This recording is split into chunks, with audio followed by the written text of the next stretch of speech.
It is time, one last time, to talk about sports movies here.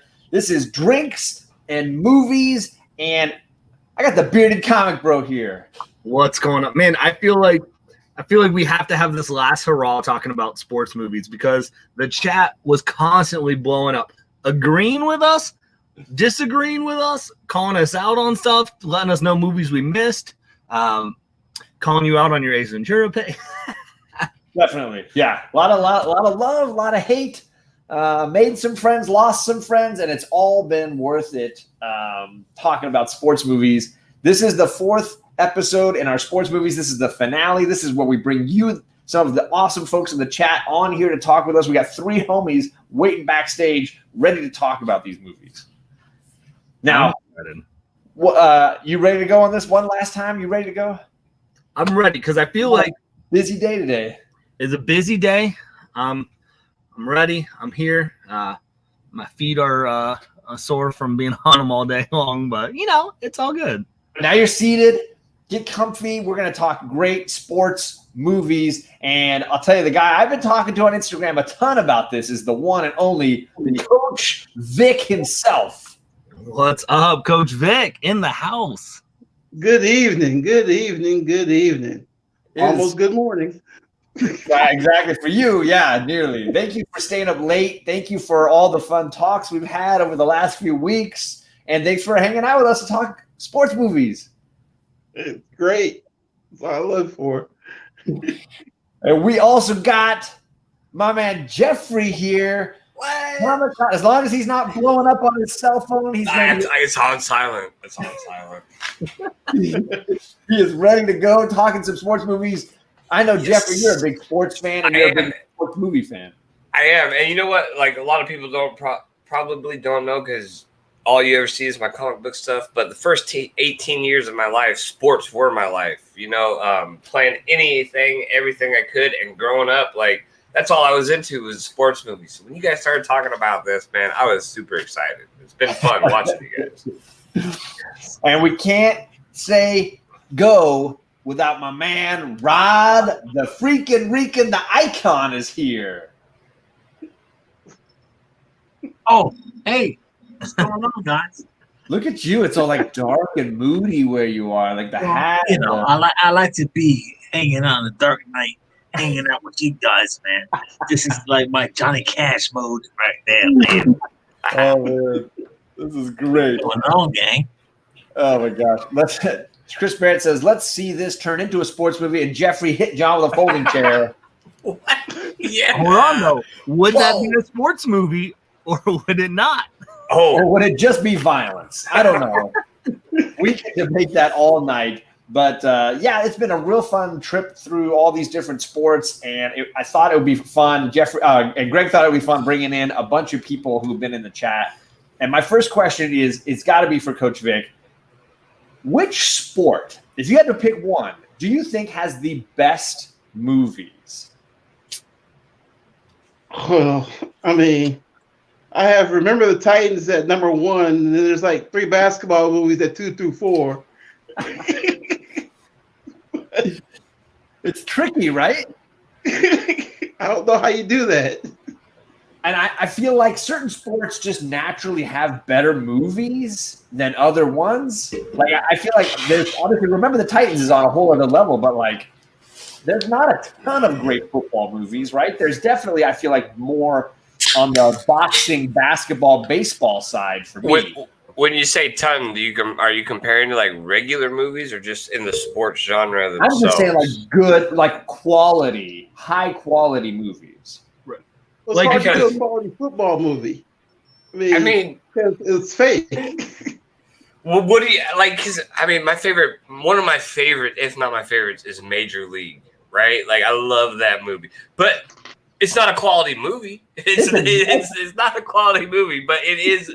If you love baseball, shame on you, Jeffrey KomiKhan. That's not a quality movie. I thought my internet came out. Movies, man. It depends. It's a great. I think it's a great movie. It's one of my favorite movies. But if you're judging it from a theatrical standpoint, it's probably not going to hold up to like your Citizen Kane or something like that. Well, but I don't think it has to. I The think No, you're right.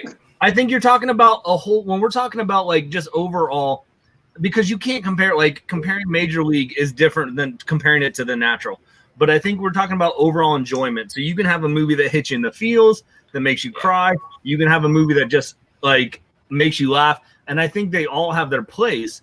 So I think when John, and correct me if I'm wrong, when you're saying like just an overall, the collective movie where you're like, this is good. They don't have to be Oscar nominated movies. No. But like golf has, I would put Happy Gilmore as a great sports movie. It's fun. It's entertaining.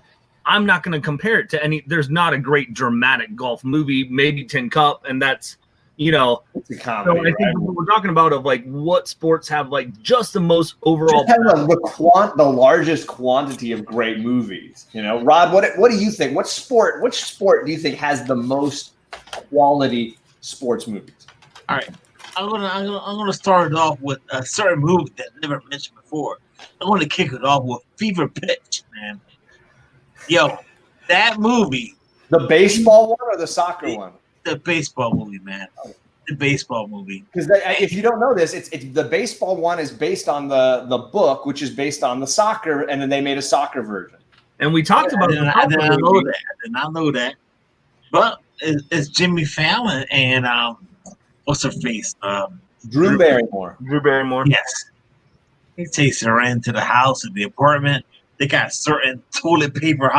If you pull it, it's for the Yankees or yank it in certain ways. Dude, she had to adjust certain lifestyles for him. But it's crazy, man. It is really crazy because my wife is like the same way. So she's like, when I first met her, it's like I had to take down all my shit, all the baseball stuff. And she's like, all right, what we got going on here? I feel like one of those movies, if you're going into a relationship, this is one of the best things to watch. And she sees that movie, and we watch it together. And it is one of the best. It's a cute movie. I agree. So you're saying maybe baseball has more. Because I know there's some chat that agrees. I got to ask you though, Rod, did it hit you in the feels because you can relate as a nerd, a comic nerd with like all of us of like, we have all these comic caves and stuff. And it's like, we still got to impress the girl. Well, I had to. There was no choice. I had stuff everywhere. And I was like, I started removing them, little by little. And then, the rest is history, man. That's hilarious. Yeah, I want to say hello to the chat real quick because we got rolling and I wanted to let some people jump in here. Coach Vic, #1 in the chat. Look at him. There he is. His link is actually, I put the JHood creative link. If you want to see more great Coach Vic on YouTube, click over there to the JHood creative channel. You'll see a ton. Ruben Guzman is here. Good to see you. The Unruly Simeon is here. Jeffrey's channel is linked down below. You better check it out. Bearded Comic Bros channel is linked down below. You're almost to 340 subscribers. I'm baby stepping. I'm getting there. I'm about 4 away from 340. Todd Christian, hello to you. Some J-hole is down there. We got Sheila Thompson. Sheila, good to see you. Chris Barrett is here. Chaos and Comics is here. K Titus, the sun is rising in Japan, I think, right about now. Konnichiwa. Chaos and Comics is a big Meg Ryan fan. Somebody screen grab that. Save that for later. We got Kachung in the chat and TJ the Slab Dragon. And if we got Kachung, we got DK Comics and Cosplay. What? Hello. Perry is making a list of good movies. Perry. Programming for Perry. Welcome in. Welcome. Sharon is here. Thank you for coming by. I love that Batman image. That's pretty badass. I'm Batman. And I know you meant to use this channel, so it's nice that Sharon is also here on her regular. Thank you, Sharon. Forrest Gump is the best sports movie. Ooh, we should get into that. Is it a sports movie? The Werewolf by it's almost good. good day to you. No censorship, only censorship of people who say Major League's not a good movie, so they got it. I didn't say it was not a good movie. The best sports movie of all time, says TJ, is The Natural. Ooh, already diving in deep, ready to go. And Chaos disagrees. Wow. Happy Gilmore, now we go home. And I will say my daughters are now obsessed with Adam Sandler thanks to Waterboy and Happy Gilmore. They are in the Sandler world now. And did you guys ever watch that movie with John Goodman, The Babe?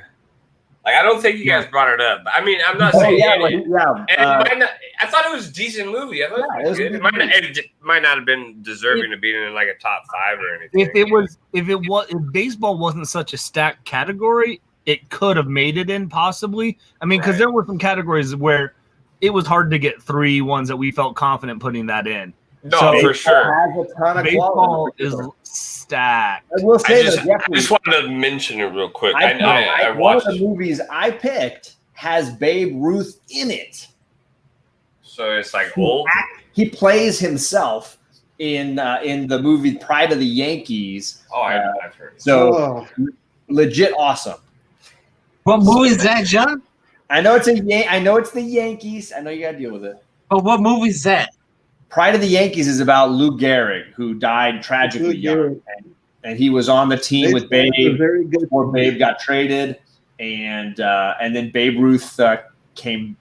Sort of he got a little fit because he had gotten a little out of shape after retirement. He got back in shape a little bit so that he could play a younger version of himself in his heyday. There you go, Werewolf.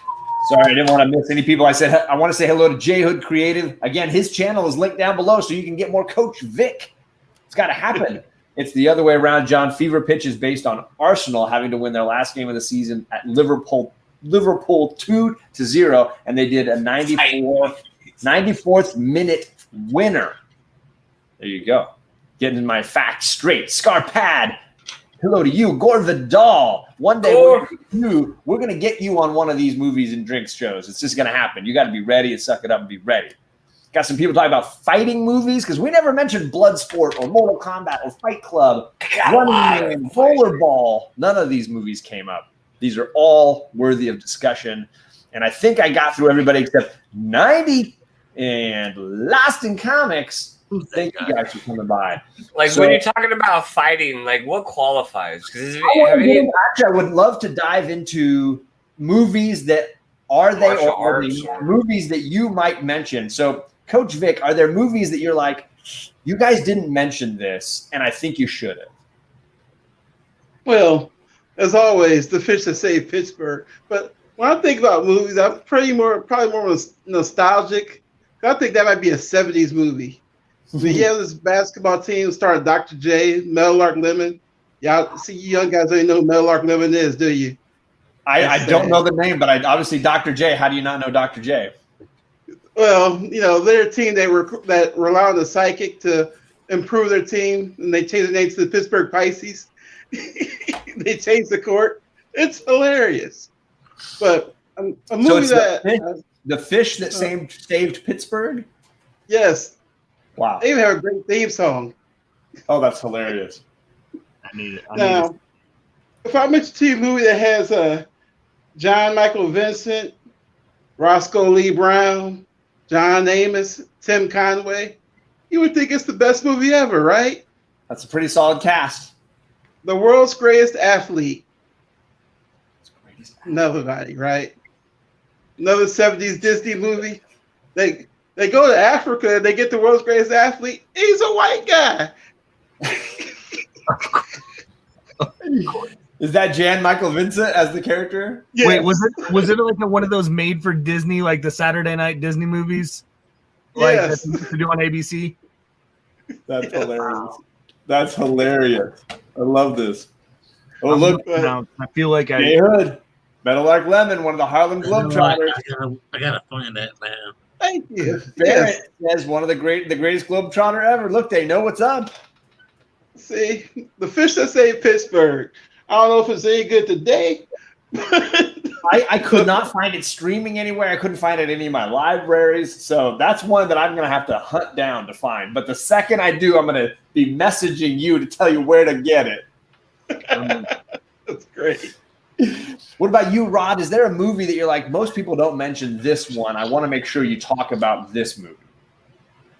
Oh, damn. What the hell, man? You just caught me off guard. Another movie. I'll come back to you. I'll go to Jeffrey, then we'll come back to you. Jeffrey, is there a movie that you're like, this sports movie means a lot to me? People don't mention it, or you should talk about this one. Well, no. I mean, you guys covered a lot of good ones. Like, I'm just curious because, like, if you're talking like when it comes into like martial arts movies, that was the only thing that I wasn't totally curious. Like, what qualifies? Because, like, I don't know if any of you ever seen Ong Bak, which is it's about Muay Thai fighting, and I mean, it's That's not a really hardcore movie. it is, and it's not really. I wouldn't consider it a sports movie. It's got a lot of Muay Thai fighting in it, as in a martial arts sense, but. Like, it's a great movie if you're into, I think you define it for yourself, you know? I mean, I had to sell myself on draft day because there's no actual game in the movie. It's all centered around sport, but it's the front office kind of stuff. There's no actual games played in the movie. And, you know, you got to decide, is there competition enough? Like, is there enough of the blood sport actual like fighting for winning? I mean, the way it starts out is pretty sweet. Like he's the guy, like they're running up the tree to get, you know, like to do that test, and then the last one survives. All the guys are falling out. I don't know. It's a good movie. I picked Karate Kid. There's legitimately one section of that whole movie that's actual sport. The rest of it is unrelated to sport. You could totally argue that Karate Kid is not a sports movie because it just ends with this little segment of sport at the end. There's a handful of sports movies that we talked about that you could argue. Although I do want to jump in real quick because you mentioned the Karate Kid. Yeah. And y'all in the chat let me know last week that Cobra Kai was on Netflix. Holy buckets. Season 1, season 2. Crushed them both. I finished up last night, so I'm all caught up now. I was like, this lines up perfect. I didn't have to watch any movies to prep for a show. I'm watching Cobra Kai, and I was so happy that they picked it up because now I think it's going to be able to just get to a wider audience and grow. And so Netflix owns it completely now. Yes, and so because season 3 is already shot and was supposed to be released right around the pandemic, I think. But Netflix is now kind of like, we want to build the audience that probably wasn't there because it was on YouTube Red. Grow it up, and I think they're going to release season 3 sometime in 2021. Nice. If the year ever comes around. There's a lot of love for Ong Bak out here. Jeffrey, you should be very pumped on that. A lot of love for sorry, I already lost it. Definitely a lot of love for Karate Kid and for Cobra Kai. So there's Jackie Moon. Sorry, there was Jackie Moon, semi-pro. Some love for basketball. Let's come back around to Rod. Was there a movie that you want? I know that right off the bat, you're a Sandlot guy. You're a Sandlot. You got love for some Sandlot. Yeah, man. Yeah. We could talk about that. Man, let me tell you something about Sandlot, man. That movie hits me home run, right, to the heart, because that movie, it's about friends, man. And then we can lose friends, but at the end, you can see who your true friends are. And then you can see at the very end of that first movie, man, those two guys, you got one, the broadcaster, the batter, playing for the Dodgers, man. That thing hits me so hard. And the 2 baseballs. He's got the 2 baseballs, right? Oh, man. Yeah, we could talk about the dog and the beast and all that. We could go on and on and on, man. And I don't know that I can agree with this Chris Barrett hot take, but I think it's hilarious. Forrest Gump has more sports in it. I think if you click the stopwatch, I think Karate Kid would still come out on top with actual competition sequences. Although, Rod, when you're talking about Sandlot, you don't have to clarify in the first one. No one acknowledges that they made sequels to it. The rest is history, man. That thing, the rest is dude. Stayed up and saying in Sandlot. No one cares about the other 2 that they tried to. The other 2 are so garbage. It's ridiculous. I have to say that's just a total case of them trying to slap the Sandlot name on a movie to try to make money. Like, right? They're garbage. I have to say another movie, if you allow me, man. Jerry Maguire, man. Jerry Maguire was a fantastic movie. I just wanted to say that real quick. Homeboy, Show me the money. It was a movie that it is a movie that I freaking love. I think it's an amazing movie, and I put it on my "Is it a sports movie" list. And I know there's some hot takes on that. It doesn't show a ton of games. Obviously, we see Rod Tidwell playing a bunch, but I totally agree with you, Rod. It's these movies that are front office movies where they're about the people making the deals, the people working on the other side, Moneyball, Draft Day. Coach Vic, do you feel like that is fair to call those sports movies? Yes. I would, because you wouldn't call them anything else. I mean, like Forget Paris. I consider that a sports movie. Ooh, that's a phenomenal take. I love this. I mean, I would consider it a sports movie because the thing that surrounds it, the central point of the movie is sports, right? I mean, sure, you could take sports out and put something in, and it'd still be the same movie, but sports is what everything centers around. I mean, those people would know each other for football or basketball or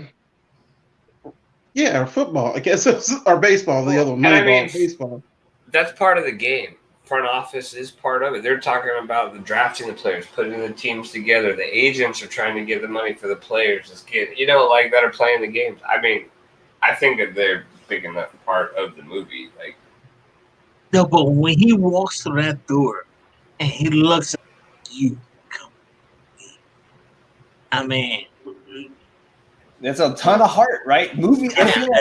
It's just he jacked up. He messed up a lot. But he was busy with his, sports stuff.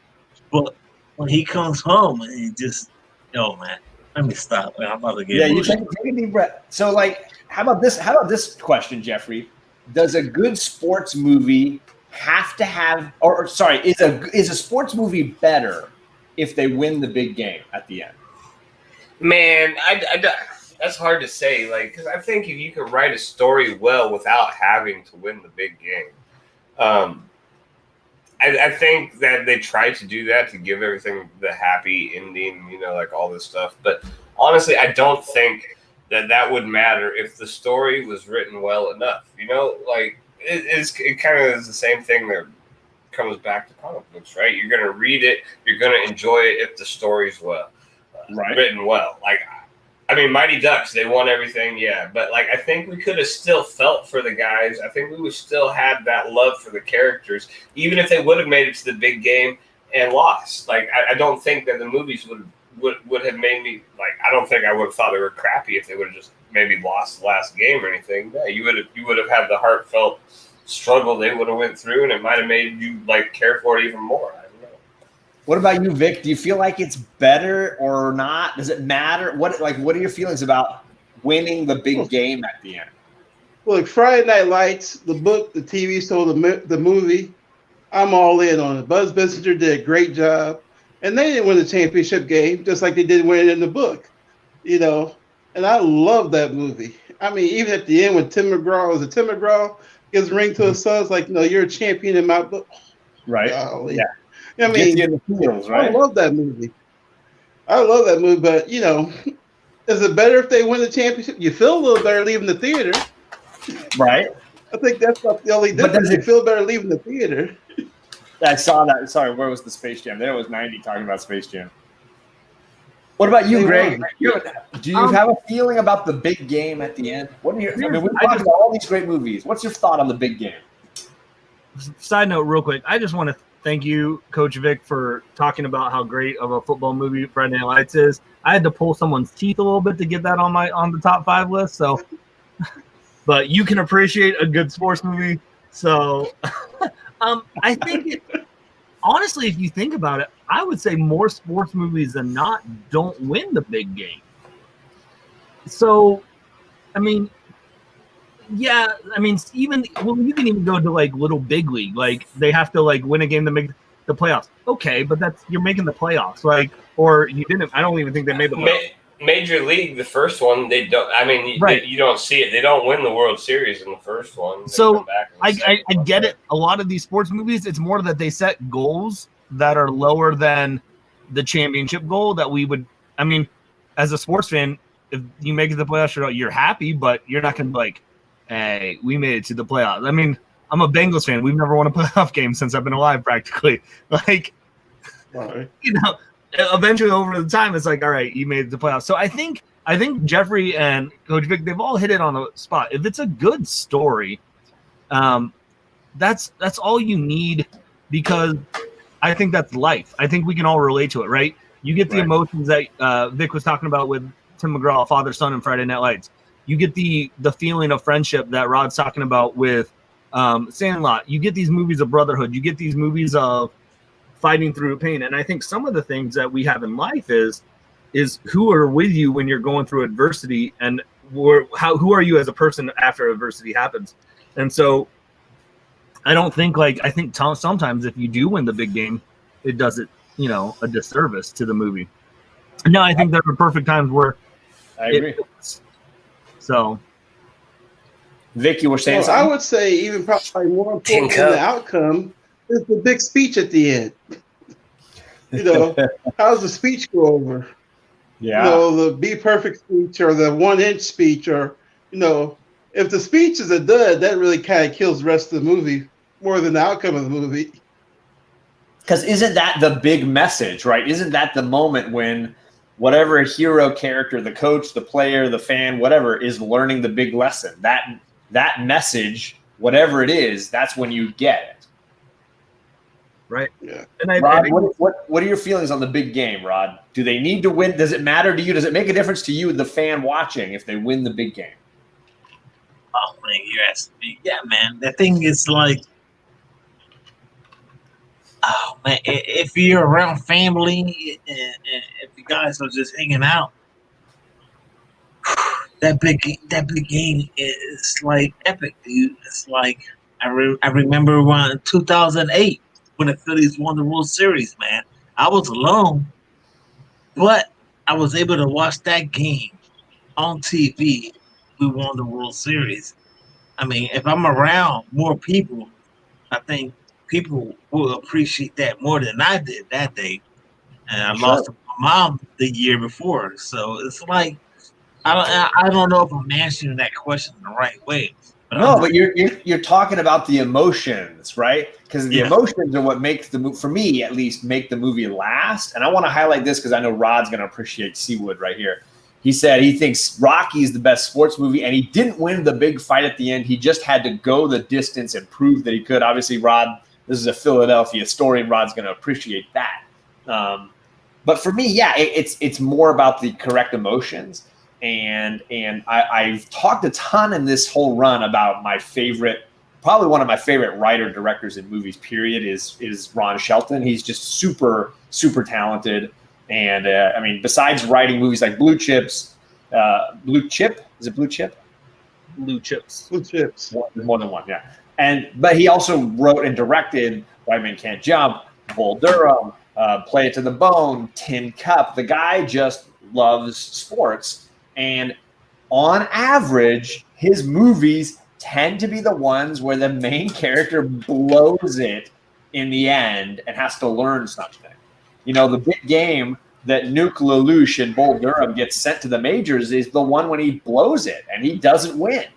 And you get Crash Davis, who hits his home run in the minors. He never gets back to the majors. And you have White Men Can't Jump, where he loses the girl. He doesn't win the girl. Now, they win the big game when they team up together in White Men Can't Jump. But they lose plenty of games all through that.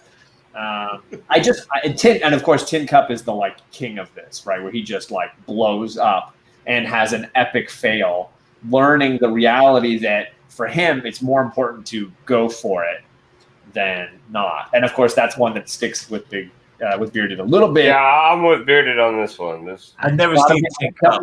So. Yeah, it gets me. But I knew Blue Chips was going to get brought up, so I'm rocking the closest thing to a Blue Chip shirt. My NBA Jam, Shaquille O'Neal, Penny Hardaway shirt. So nice. Lots of great talk going on here. People mentioning Rudy. People mentioning Blue Chips. People mentioning. Sorry, where's it? I saw Air Bud come up. And then Cedric mentions Field of Dreams. I'd love to talk about Field of Dreams. Victor, do you feel It's a great movie. Do you feel like Field of Dreams is a sports movie? Yeah.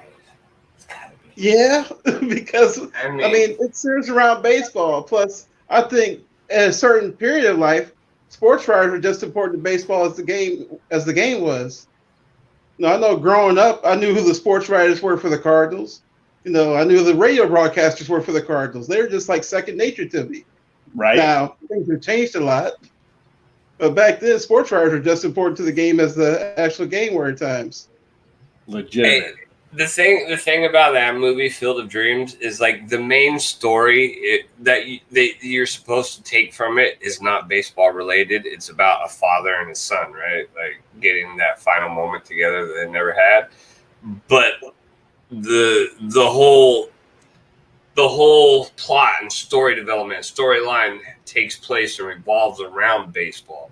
Right. If you didn't have that baseball, if you didn't have that baseball storyline and that baseball intertwined, then you wouldn't get that father-son relationship coming together at the end. So I don't think, I think in my mind it has to be considered baseball.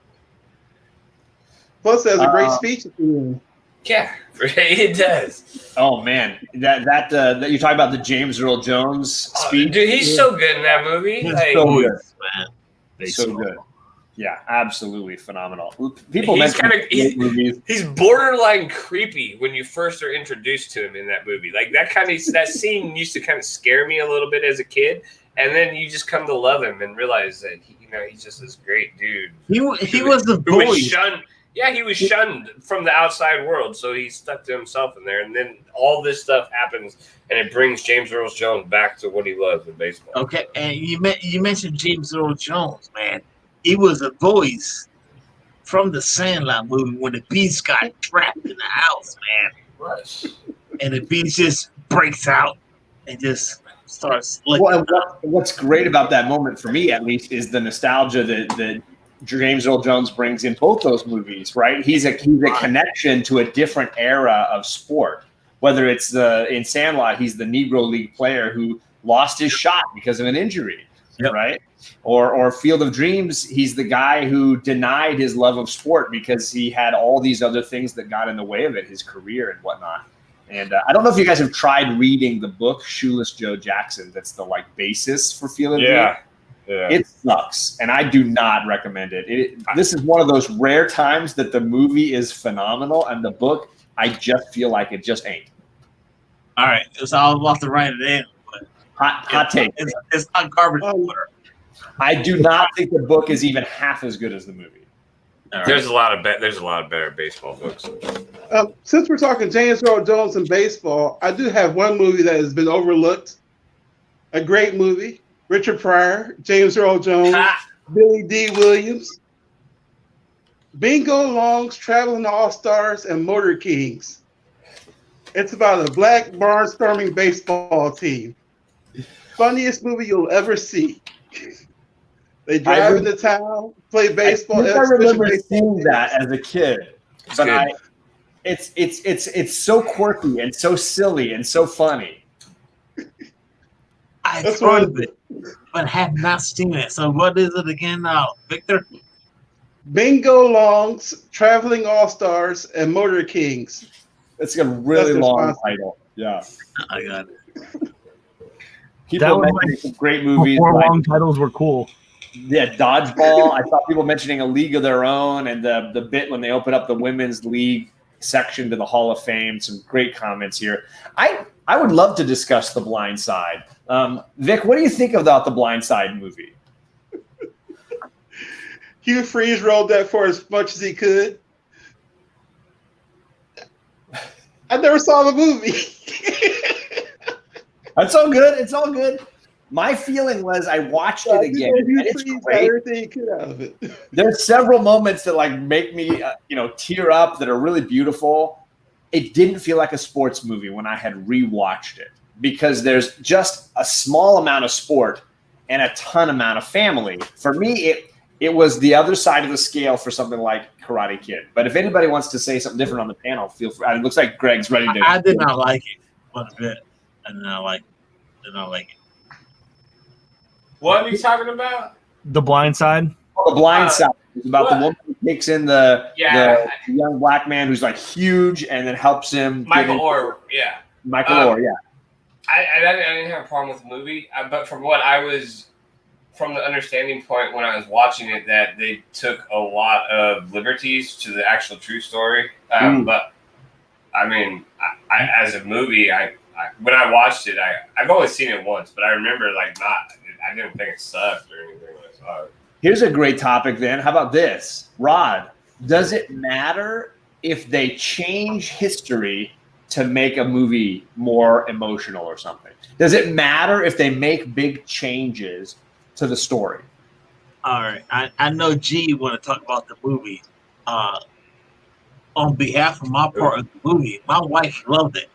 I think I don't know the whole comp. All right, fine. We got the white lady that takes in the black guy, but the whole time it's just like the shy guy. He's like 6 foot tall.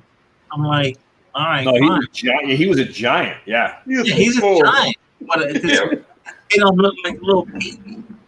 You don't tell me you're gonna bring that gigantic guy to a white guy's house and not just be like, yo, what's going on? What I did? I don't know, but that's just me. Overall, I guess the movie is well done, but they show him just walking down the street in the rain. I don't know how accurate that is, and people can crap on me whatever they want, but that's my thing. I think that movie was. I did not like it. I've seen it, but I just. What do you think about? What do you think about us? So, like, Greg and I both, I think, when we rewatch some of these movies, spent a little time looking at the true versus the fiction of these films. Some of these all-time great movies. And one of the ones that still bothers me, and I feel like I've lost a little bit of my childhood. I know what you're going to say. Someone just dropped it in the chat. Yeah, they did. Dude, God, I'm so pissed off at this movie right now. But here's my thing, though. Like, if the movie is just trying to be a movie for you to enjoy, I feel like it doesn't really matter if the story is 100% or not. Like, if you're going into that movie, though, like, and they're like, oh, this movie is 100% real, you're going to love the feel-good story about this 100% realist movie, and you go and you see, like, the freaking Blair Witch Project, like, you go to see that movie and you think it's the real shit, and then you come out finding out a week later that it's all fake, and you got all scared for nothing. Like, what the hell happened to my comment?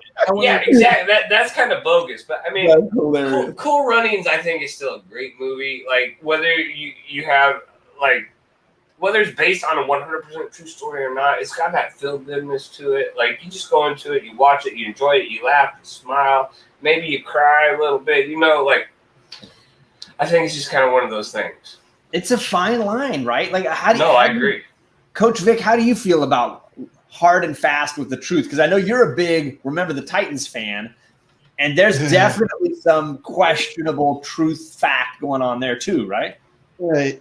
And I mean, they kind of stay with the truth a little bit, like about the restaurant scene. My dad, when he was in high school, after games, he had to eat in the car with the coach, while the rest of the players sat in the restaurant and ate. Wow! So I got that stuff. That wasn't a bit of a stretch for me. I mean, sure. The fact that Sunshine thought they're just going to eat there. I mean, because he's coming from California, where that's not a thing, right? Yeah. I mean, but you look at Friday Night Lights, Glory Road. There's Did you guys ever talk about Coach Carter? Coach Carter.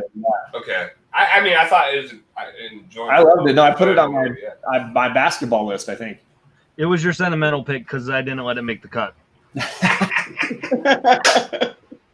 Sam Jackson always makes the cut in the Jameson household. I'll tell you right now. I'm still getting crap over the fact. Sometimes it worked. I mean, you can tell when it's like really fabricated. Right. I mean, Hoosiers, the final score is like 8-2 or something like that. They held the ball for most of the game in Hoosiers. Right. Yeah, that Hoosiers is one that I think I researched a little bit and I realized how dominant they were, and it wasn't like an underdog thing. Like that movie portrays them as the underdog over and over and over again. Well, the state championship game, I think they played want to know. Think I said South End Central.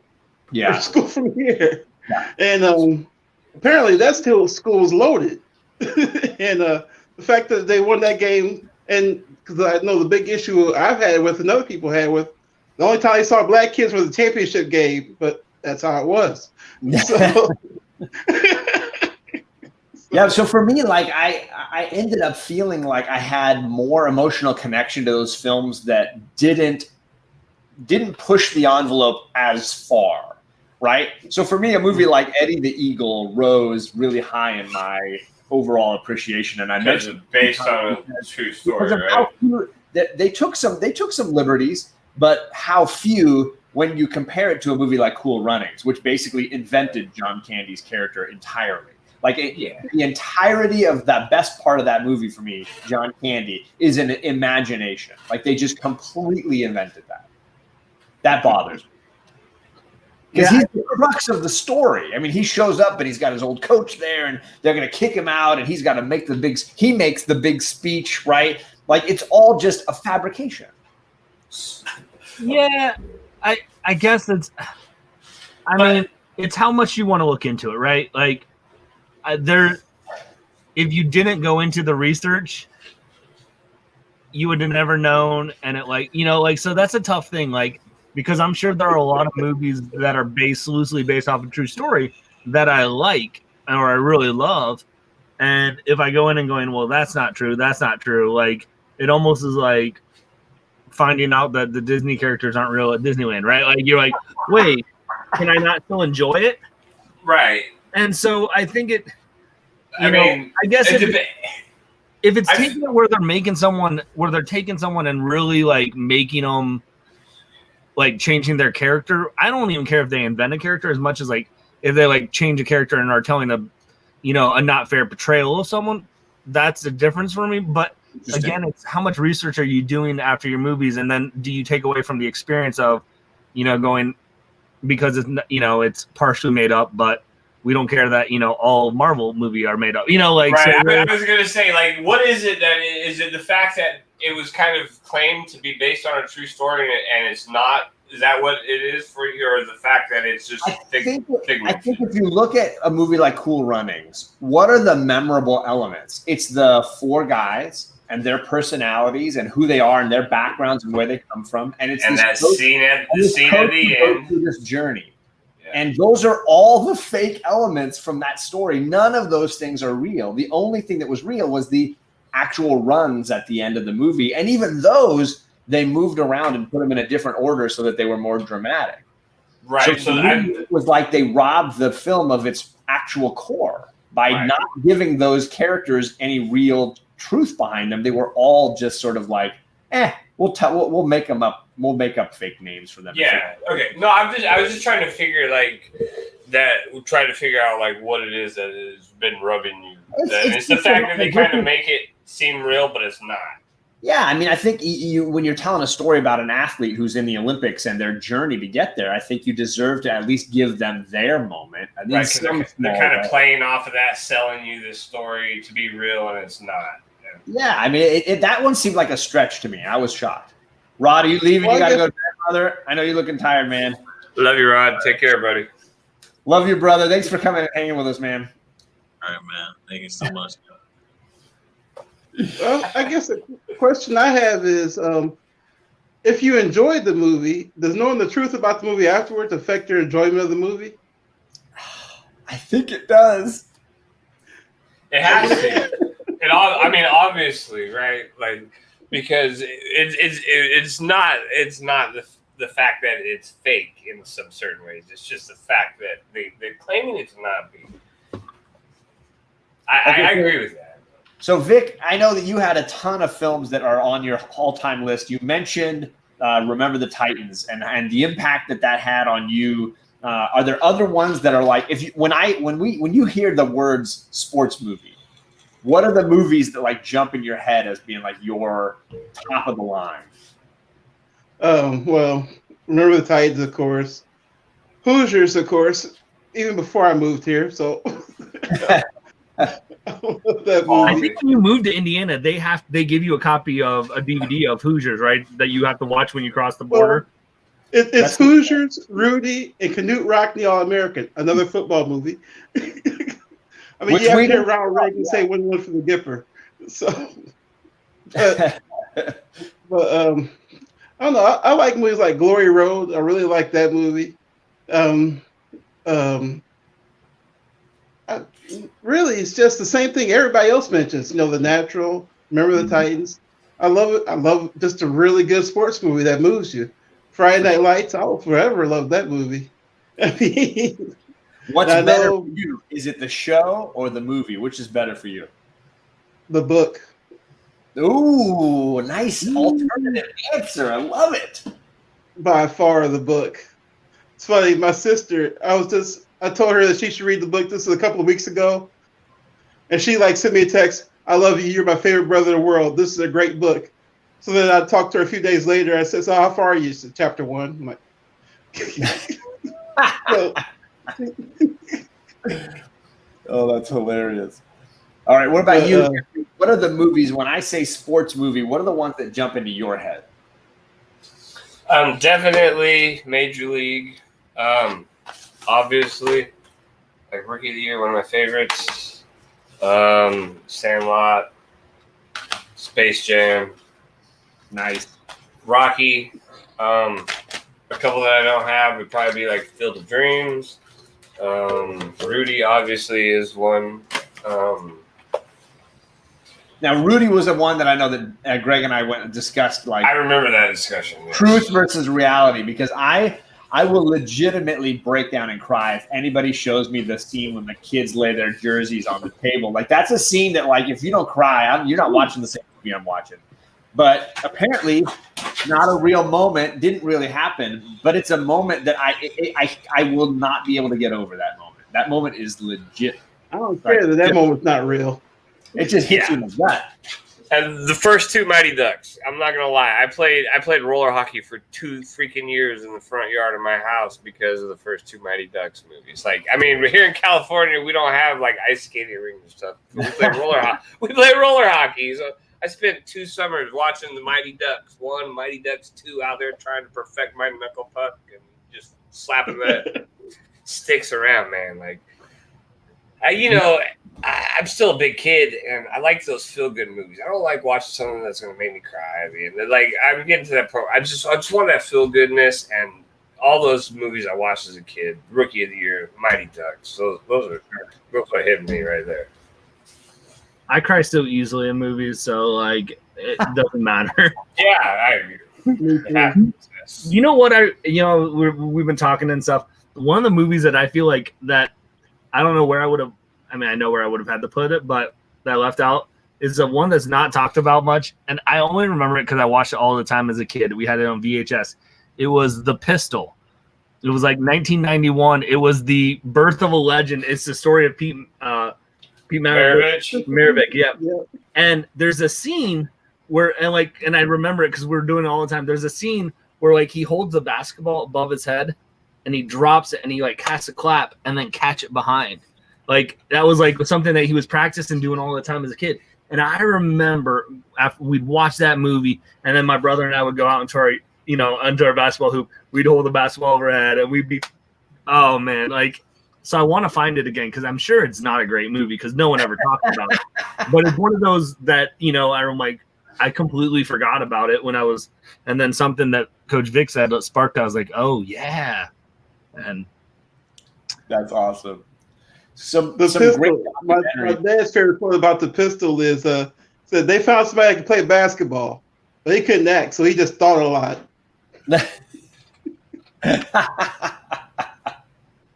Yep. There's some great documentaries running through the chat. I was actually hoping, because we never touched on documentaries, we left that whole category out because the truth is with ESPN's 30/30s and all these things, we never would have had room for anything else. Coach Vic, do you have any sports documentaries that you're like, this movie is incredible, everybody needs to see it? Hoop Dreams. Yes. Bang. I mean, Hoop Dreams, yeah. If we're not including any of the millions of 30 for 30s, mind you. But all those are good. I mean, that's just great story. But Hoop Dreams. Mm-hmm. I mean, William Avery and the other guy. It's funny. I was doing an internship at a church in Chicago, and I had to meet with this guy, Alvin Bibbs. And so I'm sitting there talking to Alvin. He's like, "You see the movie Hoop Dreams?" I'm like, "No." So I'm in it. My nephew's in it. Like, really? I said, "Yeah." Then he starts telling me how he's the chaplain for the Chicago Bulls. I'm like, "I need to spend more time with you." But I watched that. I went to the video store. The video store rented it, watched it, and I watched it like every day until I had to take it back 2 days late. I loved Hoop Dreams. I mean, I remember watching it when it was in theaters, because it wasn't in theaters a really long time. But I remember that like I was in love with Siskel and Ebert at the time, and I would always watch their show. And they mentioned Hoop Dreams so many times that year. It was their favorite film of the year. Every time they were talking about movies of the year, every time they were talking about underrated movies of the year, Hoop Dreams would come up. And I had to go and see it when it came near my area. And it's really long. It's not like a short breeze of a movie. And it's so impactful. Like it's hard to capture all the like layers to it. But if you get a chance to watch it, if you've never heard of Hoop Dreams, definitely check it out. I'm so glad that was the first. That could not have happened better. That was the first documentary that came up. Oh, by far. Right. I mean, I feel like for me, like there's Hoop Dreams, and then everything else is on a strata underneath it. Right. Right. Yeah. I Now, mean, Jeff, in fact, they spent 2 years with those guys. They spent 2 years following those guys around, something like that. That's amazing to me. Oh my gosh. Documentary. I worked for a film festival, and I loved hanging out with the documentary filmmakers because they were like the biggest nerds ever. Like those are the people that you get along with as comic people more than anybody else, because they spent years studying the minutia of one little thing, whatever it was, right? They would spend their entire lives making a movie that nobody was going to see, but they cared so passionately about it, right? They were amazing people. Documentary filmmakers are the nicest, amazing people. I didn't mention film school, Chris Barrett. I just said I worked at a film festival. That's different. You mentioned it, Chris Barrett. Yeah, you did. What about you, Jeffrey? Do you have any 30 for 30s or documentary series, any HBO series or whatever, any documentaries that you were like, that was really cool? I learned some cool things about Michael Jordan or whatever. Like I know the Michael Jordan one, everybody was telling me was great. Yeah, that was. I mean, I don't think there's need to mention that. That was just. I missed it. I need to see it. Yeah, no, if you haven't seen it, you got to check it out. That you can tell that.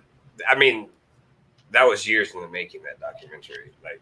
It was good. I mean, 1966, The Endless Summer, like I was talking about earlier. That's cool. You're a California dude, like those surfing movies. Those are big out here. That's kind of what we do sometimes. Hang out at the beach and go surfing and stuff. Like, I saw that in high school with a bunch of dudes. Go surfing, hang out. We used to watch. Always watch skateboard videos. It is, man, and especially for us in California. So. Oh man, my wife worked for a company in my hometown that made documentary films, and they started making surf films because of Endless Summer. And they've made an entire career making these great IMAX movies. They did a movie on Everest that was nominated for an Oscar, but like they do the IMAX filmmaking on another level. But they started doing all that same Endless Summer movie stuff because that was like an industry. Making surf summer movies in California was like you could make a living doing that stuff. Yeah, there's a California guy. He's like, oh yeah. They're all like, yes. Right. I mean, you have to mention that out here. That's for sure one of the first. There's that one. I think it was called Riding the Giants, where it was about the guys who ride the huge freaking waves. They have to be like towed in to ride the waves. Freaking insane. Wow. Those people are stupid crazy. Oh my God. What about you, Greg? Was there a documentary that you were like, I wish we'd had time to get into this? Man, I could do a whole series on the 30 for 30s. Like, so many. There's so many good ones. Like, I mean, you talk about you get to, really whatever, that one's great. One that I like, and I know I'm going to say something that's going to infuriate probably half the chat because it infuriates half the world. I don't like the Chicago Cubs at all. But Matter of fact, the Cardinals swept the Cubs today. This is my boy Vic right here, who was a transplant to Indiana. And when you go to Indiana and you're not from Indiana, everyone raves about the Cubs. And so if you don't grow up there, you hate them. But I will tell you one that I found was interesting was Catching Hell. The story of Steve Bartman, the fan who interfered with the ball during the playoffs and cost the Cubs from going. Because what I found was so interesting, and I know I just said like I don't like the Cubs, and now I'm gonna make it seem like I'm really trying to dog them. But I think it was an interesting insight to like how passionate fans are about things, that this guy's life was ruined because he was doing something that I feel like a lot of people probably would have done in his situation of, oh, it's a foul ball, I'm gonna try and catch it. Right. And because of that, like he was destroyed, like he has no life. And it's a heartbreaking documentary to watch, because it shows you like just how the fandom can be so overpowerful, right? Like, you know, we see it where people are like, you know, bashing in the comic world, right? Like Marvel and DC and like, oh, you know, George Whedon, Snyder Cut, all this, like where it's all this animosity. But I mean, to see that in the real life of like what it can do to somebody, that was so like, it's a, you know, is that a sports documentary? Because it follows around a fan who's not, but it just shows you, I think, but it also shows you how passionate people are about sports and how much we feel connected to something that we have no control over. Watch out. JHood's watching you. And his 97-year-old grandma's watching too. There's a ton of documentaries that look on the periphery of sport, right, not necessarily on an event or a game or an athlete or what have you. Right.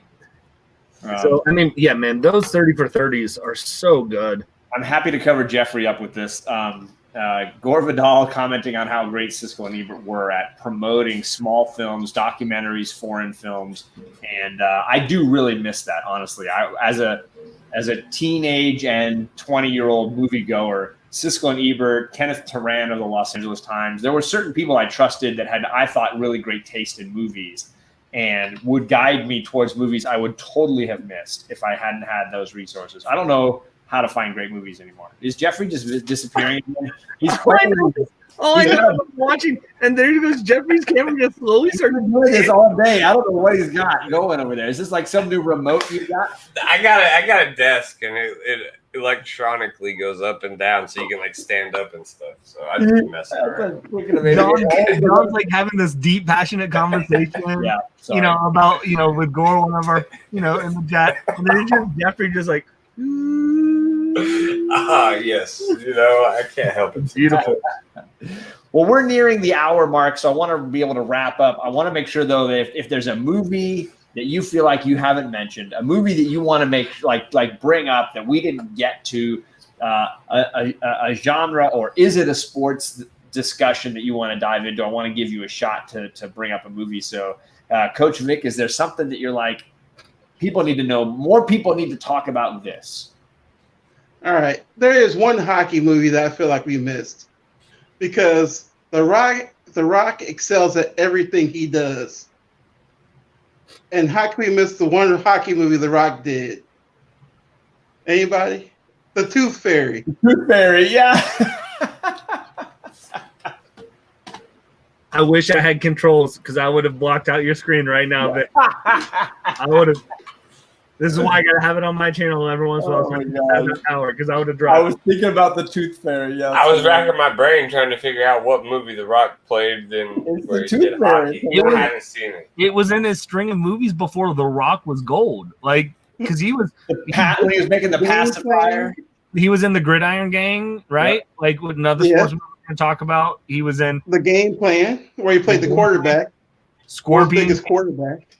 That's right. Like he was in a lot of movies where you're like, oh yeah, and then all of a sudden something flipped. And well, of course he's got that TV show where he plays like the agent, right? Or he owns, which is a great TV show. Have you watched that? Yeah, I will say it's not a horrible movie. No, it's not. Yeah, it's hilarious that that's the pick. I'm the only one that brought up a dance movie. I'm going to say it right off the top. Like, I'm the only person who had any dance movies at any point in our discussion. What'd you say? There was Breaking? it was oh Jesus, what is wrong with me right now? A Silver Lining Playbook. Silver Lining Playbook. Oh, not Love that. Breaking. Yeah, Jennifer Lawrence. Come on, Bradley Cooper, De Niro, all day. Rocky Raccoon. That goes to my other problem with sports movies. All right, one, I feel like you have to have defense, but two, you have to be able to win it on the floor. That's where boxing gets a little problematic because there's judging. I don't like sports that are judged because we all know about the East German judge, right? I mean, because you're not in control of winning or losing, right? The judge is. Cedric, you and I had to convince him on Love and Basketball. I had to pull a couple strings. It was on my you had 2 slots to fill, and I had 3 movies that I allowed 3. And I said Love and Basketball over Coach Carter. And I still got Coach Carter in as a sentimental pick. I gotta say, Cedric, I was disappointed by We Are Marshall. I didn't love it. I didn't hate it. I just felt like they missed a couple of key emotional moments for me. I also feel like I didn't rewatch it. I feel like that's one that I'm sure they took a lot of liberties with the story. Yeah, I think they did. I'm not saying that wouldn't improve the movie. I'm saying I didn't necessarily have to have it. What about you, Jeffrey? Is there a movie? I do have one other movie. Or something? Oh, sorry, Vic. Go ahead. I did one, and like I said, it's more of a nostalgic thing, especially with the U.S. Open happening right now. From back in the early days of HBO, there's a movie that used to come on all the time called Little Mo, about Maureen Conley. She's a tennis player who she won the Grand Slam, all 4 events in 1 year before the age of 19, and then she got cancer, so it's not a happy ending. Wow. And that pretty much ended her tennis career. But it's called Little Mo. It's an old movie. It has to be late 70s. I love having Coach Vic on here because I'm learning a ton of movies that I got to go look for later. I'm an old man, right? I've been around. You're not any older than me. Come on now. Well, there aren't a lot of tennis movies out there. I mean, I think they did that. Wimbledon one, right? Steve Carell did the Battle of the Sexes recently. I haven't seen the Battle of the Sexes. I haven't either. So I will say the Andy Samberg that they do 7 Days of Hell. Blades of Glory? No, the John McEnroe. Like, it's that sort of, like, it's pretty entertaining. I mean, if you don't like Andy Samberg and Lonely Island style humor, then it's not for you, but it's pretty cool. There's some great movies being listed in the chat, and I want to remind people that I made a little playlist on my channel of the previous episodes. If you want to go back and watch, if you're looking for baseball movies or hockey movies or soccer movies or football movies, just pick a night, click through. Some of them are a little bit long-winded, but you get to see some cool slideshows made by this guy right here, and you're going to hear about some great movies overall for sure. Jeffrey, what about you? Is there a movie that you feel like it's just not talked about or underdepreciated, or a category, like a genre of sports movie that you're like, nobody talks about this kind? I mean, I don't know what. It'd probably be like boxing or fighting, but I like that one with Wolverine where he like fought the robots and the little kid. Real Steel. Yeah, that one. Yes. And Real Steel. I liked that movie, man. I really did. And if you're gonna put like martial arts kind of in that genre or whatever, I'm just gonna throw that one out there. Well, I know Greg is a big like ultimate fighting, mixed martial arts, boxing fan. We ended up splitting fighting from a category into boxing and then other, just to allow for more fighting movies. Yep. So I'm sure, Greg, in your mind, you're like, we need more fight-centric movies. Well, I just feel like those are so – I feel like because it's such an intimate setting, right? That's the type of – those are types of sports, I mean, that I'm drawn to. It's where it's you one-on-one. It's in your control, you know, and you can't blame it on, well, my lineman didn't block, you know, this guy didn't hit, this guy didn't play defense. Like, you lose, it's on you. The laces weren't out. What? All right. The lace Right, is the lace is worn out. Hey, Ace Ventura is a sports movie. And so I think because that's a mindset that I always had, like that's an aspect of sports that's always strong. Like I love the team aspect. I love like how you have to work as a team and those things. But I always like that, like when I would step onto the mat, like it's me, and if I mess up, there's only one person to blame. And that's something that I think that translates really well to movies, because you can have that more intimate setting with a boxing ring, with a Karate Kid story. Like it's on the person who's doing it. Yeah, the individual has to achieve a certain level of skill.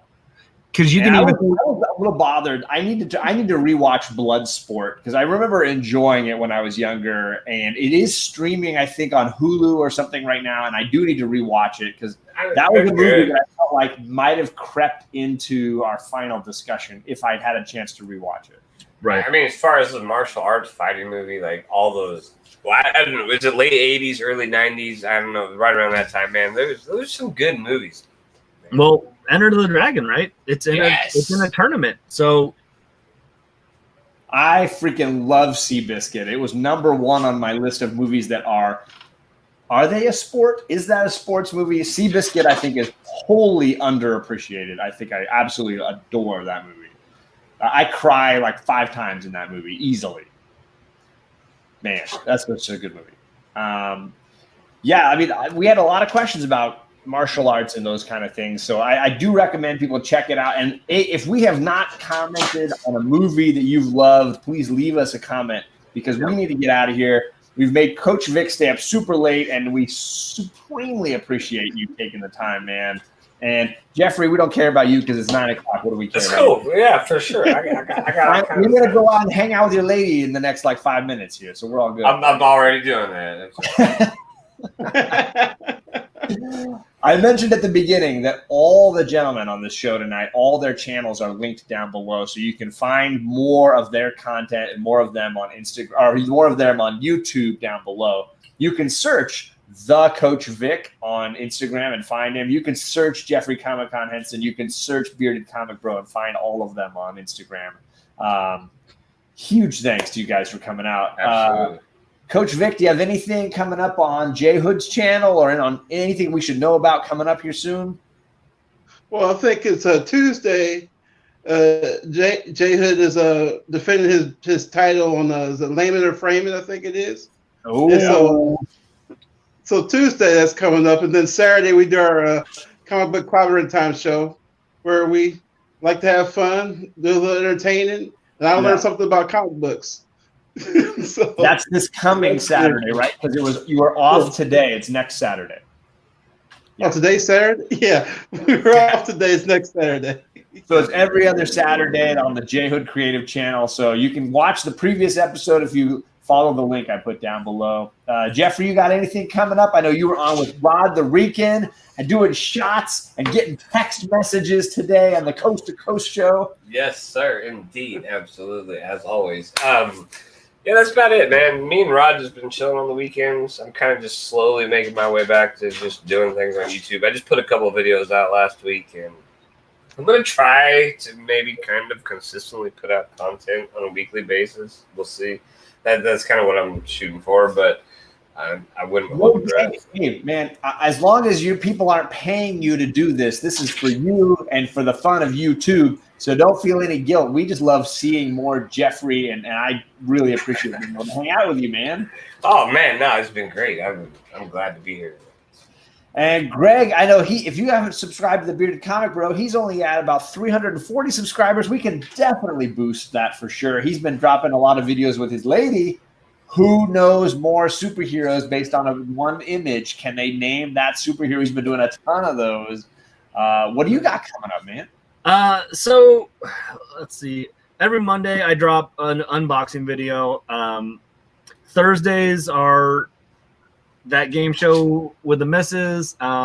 Sometimes an interview. Who knows? We're gonna start to try and add some more. But people like that show, and so we've kept trying to find some ways to twist, make some changes and things like that. So we have fun with it and do things like that. So there's a chance on Lamer Frame on Tuesday. I never know, Rod. I'm like the guy in the bullpen. Like coach is like, hey, hop in. All right, I'm in. So I voted for you a ton on that show. I'm just saying. So well, I feel like eventually, like, because I've won it twice now, so I feel like I'm kind of in the regular stable. I've only won one time, so you. But then JHood comes on and just makes me look like a clown last week. So because that guy can watercolor like Bob Ross. So there's a chance I'll be on Lame or Frame on Tuesday. Nice. I've got a couple interviews with creators coming up, so those videos will be dropping soon. Thursday, I think I'm doing a live stream with Comic Book Sal, where he's gonna I think we're gonna do a little interview with me of what got me into collecting and stuff like that. So yeah, just regular content Monday, Thursdays. Probably gonna have to start to add another day in, and then Saturdays with you. Yeah, which brings us to the debate topic of, I hope we do more of this. Gore Vidal, we are going to convince you, even if it means you point a camera at a wall and you put a DVD in front of it. We're going to get you on one of these shows so that you hang out with us, man.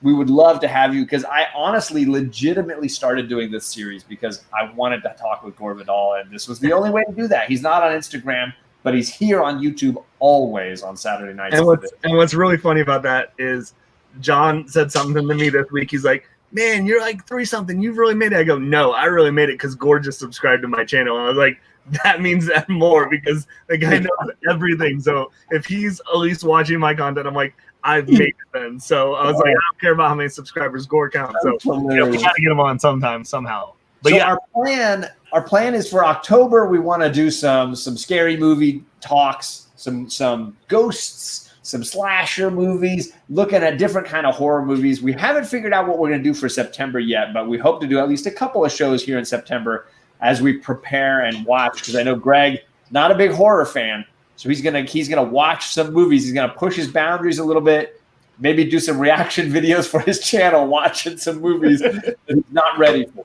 Well, there's like some remembrance videos, like some war movies you could do for like. Yeah. So I think what I want to do is I'm gonna have probably the chat, because I think we're gonna do some stuff in September. We got some ideas. I think we've talked about. There's so many. We've talked rom-com. I think we're kind of leaning towards possibly some maybe time travel movies. It could be, yeah. I feel like there's some discussion around time travel movies for sure. So we don't know. But we want to do more. We are still going to do more. When it comes to October, what I'll probably do is at least have the chat a couple times before and say, here's the movies I need to watch, because I literally haven't watched any horrors. And they just don't do it for me. So I love this old joke. The attorneys are, do we cheat them and how? Ha! That makes sense when I hear you say it. When you hear it, yeah, that's an old joke. I didn't understand it. Just look at how. Yeah. Yes. So yeah, our goal is to do some time travel movies. Eventually, we want to even do a discussion of PG-13, those movies that are not allowed to be, or were the impetus for the creation of PG-13. So we have some things in the works. Where they fit in the schedule, we don't know. But I know October has been kind of like blocked off a little bit, and we might need a week to watch some movies, and then maybe be back in another week to be ready for some Back to the Future kind of discussion. Maybe. So yeah, so if we're not, and so that's what, just make sure you guys follow us on YouTube and Instagram, because it's kind of a free flowing show. Like, we want to put it out there if we have content. Like, we don't want to just like so if we have every week guaranteed. Yeah. So so just follow us and make sure. But I will definitely be doing more here, if not next week, probably the following week. So awesome. Thanks everybody for hanging out. Super thanks to Rod, Jeffrey, and Coach Vic for hanging out with us and staying up late tonight. Have a great weekend, everybody, and enjoy your 3-day weekend. Happy Labor Day. Bye.